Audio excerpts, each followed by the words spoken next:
Inspector ने किसी को फोन लगाया। उनकी आवाज में न जाने कहां की भारी विनम्रता खुल गई थी। जी श्रीमान, लाश को पोस्टमार्टम के लिए भिजवा दिया है, पर मामला प्राइमा फेसी तो सामान्य मौत का लग रहा है। दिल्ली का कोई जोशी है, उम्र 38 साल है, उज्जैन जा रहा था। कोई लूट नहीं हुई है, लाश पर कोई निशान भी नहीं है और ना ही कोई विकृति है। ट्रेन निकलवा दी है श्रीमान, और 2-3 लोग जो कोच में थे उन्हें रोक लिया है। बयान लेकर वापस भेज देंगे। और अभी इसके परिवार वालों को सूचना भी नहीं की है। थाने पहुंचकर फोन करता हूं, फिर आपको सूचित करूंगा।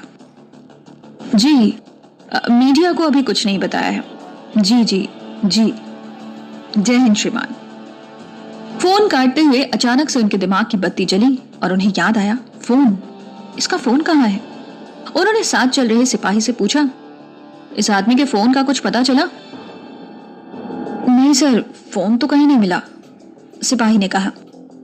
नहीं मिला का क्या मतलब है? ये चार्जर है ना तुम्हारे हाथों में, जब चार्जर है तो फोन भी होगा। और फिर इन लोगों के बयान के हिसाब से इसके पास फोन था। देखो उसके सामान में, शायद बैग में रख दिया होगा, कि गाड़ी में तो नहीं था, मैंने खुद देखा था। इंस्पेक्टर सिंह ने कहा, नहीं सर, बैग में भी नहीं है। हमने दोबारा बैग को अच्छे से चेक किया था, केवल कुछ कपड़े, शेविंग किट और कुछ दवाइयां थी, और कुछ पूजा पाठ का सामान भी था, बस, और कुछ नहीं मिला। तो इसका फोन कहाँ गया? थाने की सीढ़ियां चढ़ते हुए इंस्पेक्टर ने जोर से कहा। फिर केबिन का दरवाजा खोलते हुए एक बड़ी गंदी गाली देते हुए बोले, उन फेरी वालों को लाओ जरा, कहीं वो तो नहीं उठाकर ले गए। फेरी वाले वहीं मौजूद थे। नहीं साहब, हमने कोई फोन नहीं लिया, हमने तो बल्कि खुद पुलिस को बुलाया है, घबराते हुए उनमें से एक बोला। स्टेशन पर मौजूद घटना से जुड़े सभी लोग अब थाने में थे। त्यागी और साजिद को इंस्पेक्टर ने भीतर बुला लिया। इंस्पेक्टर ने बोला, आप लोग अपना अपना बयान दर्ज करा दें, साथ में पता और फोन नंबर भी, उसके बाद आप जा सकते हैं। अगर बाद में आपकी जरूरत हुई तो आपको कांटेक्ट कर लेंगे। साजिद बोला, ठीक है साहब, पर बाद में कोई कोर्ट कचहरी होगी तो मैं नहीं आ पाऊंगा। इंस्पेक्टर चिढ़ते हुए बोला, बाद की बाद में देखी जाएगी, अभी तो बयान दर्ज कराओ। दोनों लोग उठकर जाने लगे। तभी त्यागी ने दरवाजे पर रुककर कहा, सर, बयान में उसके उतरने की बात कहनी है या फिर नहीं? ये बात सुनकर इंस्पेक्टर झल्ला गया। बोला, आपकी सुई तो वहीं अटक गई है त्यागी जी। जब उसने उज्जैन तक का टिकट लिया था तो रास्ते में क्यों उतरेगा? को जरूर कोई भ्रम हुआ होगा। त्यागी जी बोले, सर, मैं दावे से कह रहा हूं कि वो रास्ते में उतर गया था। मैंने अपनी आंखों से देखा है, और मैं बार बार ये बात आपको कह भी रहा हूं। बस ये नहीं समझ आ रहा कि वो वापस अपनी सीट पर कब और कैसे पहुंच गया। इंस्पेक्टर ने कहा, चलो अगर आपकी बात मान भी लेते हैं तो ये भी तो हो सकता है कि वो उतर कर किसी कोच में चला गया हो और बाद में वापस अपनी सीट पर आ गया हो। त्यागी जी इस मासूम तर्क पर हंस दिए और बोले, सर, रात के 1 बजे कोई ऐसा क्यों करेगा? और कोच बदलना भी हो तो ट्रेन के भीतर भीतर इधर उधर जाया जा सकता है ना, इसके लिए नीचे उतरने की क्या जरूरत है? बात तो ठीक थी। इंस्पेक्टर के मन में भी कुछ गड़बड़ होने का इंट्यूशन चल रहा था, पर परिस्थितियां सामान्य लग रही थी। मतलब आपको पूरा यकीन है कि वो उतरा था?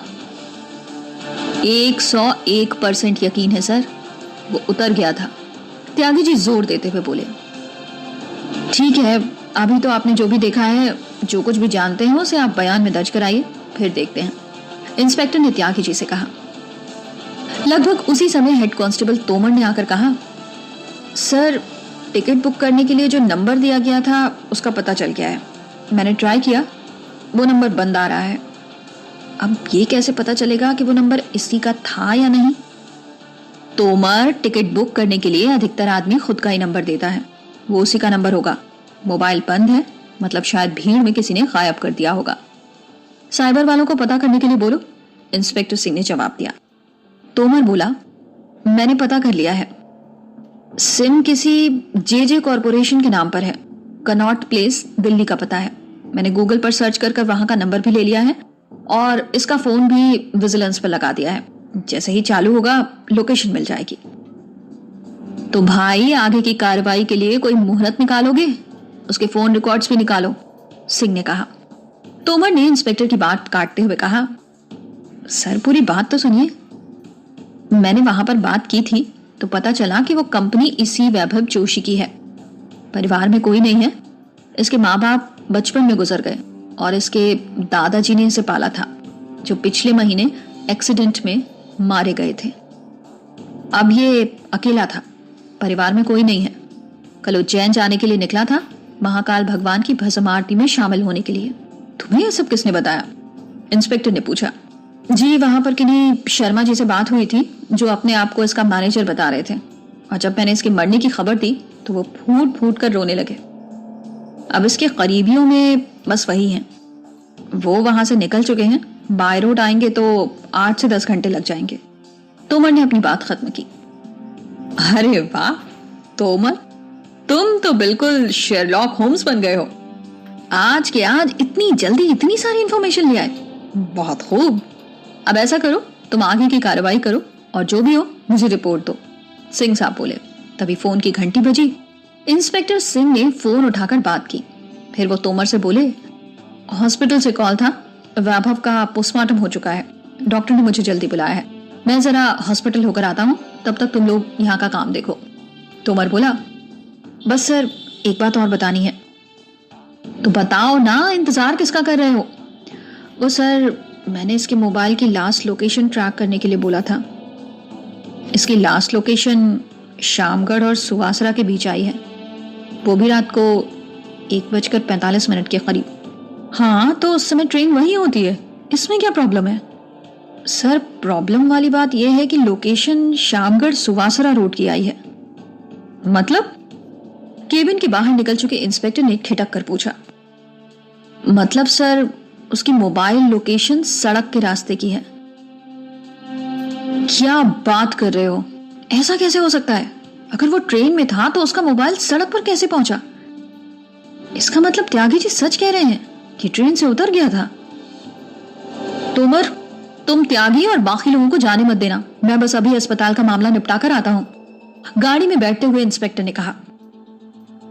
अगर वो उतर गया था तो वापस कैसे आया?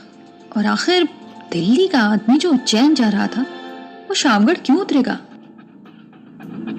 कुछ समझ नहीं आ रहा है। इस उधेड़ ने इंस्पेक्टर का दिमाग घूम गया। यही सब सोचते सोचते वो हॉस्पिटल पहुंच गए। डॉक्टर दवे इंस्पेक्टर सिंह के दोस्त थे।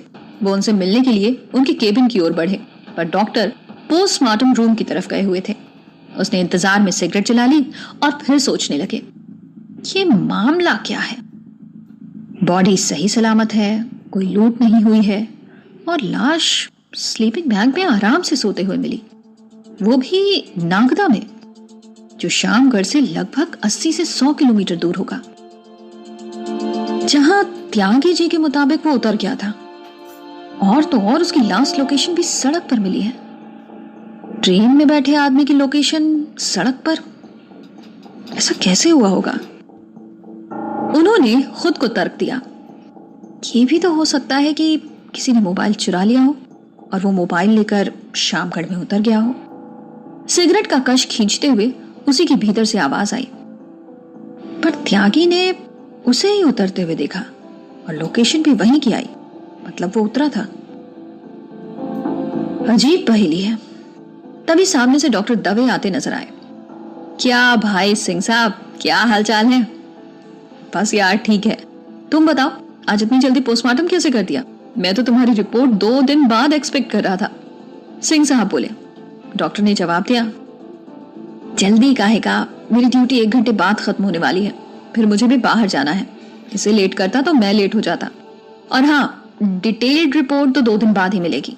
अभी तो मैं prima facie short PM report दे सकता हूँ। तुम्हें तुरंत इसलिए बुलाया ताकि तुम अपनी तहकीकात शुरू कर सको। सिंह ने कहा, तहकीकात से तुम्हारा क्या मतलब है? तुम क्या कहना चाहते हो कि ये सामान्य मौत नहीं है? डॉक्टर ने कहा, किसने बताया तुम्हें कि यह सामान्य मौत है?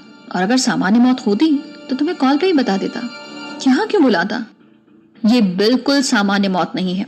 उसे किसी ड्रग का हेवी डोज देकर मारा गया है। ड्रग कौन सी है ये मैं पता लगने के बाद डिटेल्ड रिपोर्ट में बता पाऊंगा। इंस्पेक्टर जैसे आसमान से गिरा हो। क्या तुम ये कहना चाहते हो कि उसकी हत्या हुई है? डॉक्टर दवे ने कहा, हाँ, मैं दावे से कह सकता हूं कि उसे मारा गया है क्योंकि वो ड्रग एडिक्ट नहीं था। ये मैं अपने अनुभव से कह रहा हूं, और इसने नाक के जरिए कोई ड्रग लिया है। लेकिन ये अमीरजादा था, कोई पाउडर सूंघता होगा नशे के लिए, इसमें क्या बड़ी बात है। ज्यादा डोज ले लिया होगा, मर गया होगा उससे, इंस्पेक्टर ने कहा। अब भाई सब कुछ तुम्हें ही समझ आ जाएगा तो पोस्टमार्टम की और हमारी जैसे डॉक्टर की जरूरत ही क्या रहेगी। चलो आओ चाय पीते हैं, डॉक्टर ने कहा। नहीं डॉक्टर, फिर कभी, मुझे भी तुरंत थाने पहुंचना है। ठीक है भाई जाओ, लेकिन फिर से सुन लो, वो आदमी ड्रग एडिक्ट नहीं था और उसका लिया गया ड्रग का डोज उसे भारी पड़ गया। भाई ये भी तो हो सकता है कि उसने अपनी मर्जी से कोई ड्रग ट्राई की हो, सिंह साहब ने कहा।